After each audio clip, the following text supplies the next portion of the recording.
नमस्ते दोस्तों, आज मैं आप सबके सामने एक देवी गीत गाने जा रही हूँ। अच्छा लगे तो लाइक शेयर करिए। शुरू करने से पहले अगर आप मेरे चैनल पर नए हैं तो चैनल को सब्सक्राइब, बेल आइकन जरूर प्रेस करिए।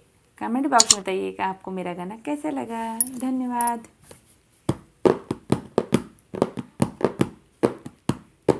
मैया तोहरा मंदिरवा बड़ा नीक लागे, चारों ओरिया दीप जलेना।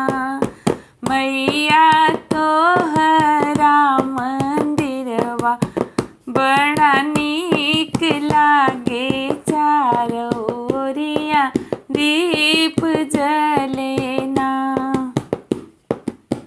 कहवा लगवलू मैया, कहवा लगवलू,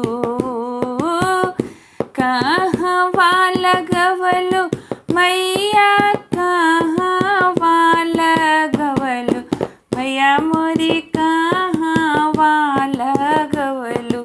इतनी देर हो सेवकिया तोहरा राह जोहेला। मैया मोरी कहवा लगवलू, इतनी देर हो सेवकवा तोहरा राह जोहेला। आवत रहले सेवकनिया, आवत रहले,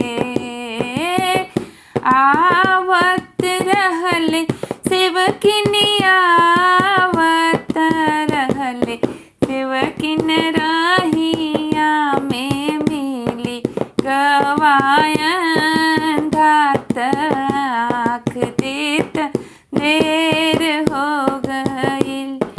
सेवकिन रहिया में मिली गवा अंधात आँख देत देर हो गईल। मैया तोहरा मंदिरवा बड़ा नीक लागे, चारों ओरिया दीप जलेना। कहवा लगवलू मैया, कहवा लगवलू, कहवा लगवलू मैया, कहवा लगवलू मैया मोरी, कहवा लगवलू। इतनी देर हो बजनिया तोहरा राह जोहे हो। मैया मोरी कहवा लगवलू, इतनी देर हो सेवकवा तोहरा राह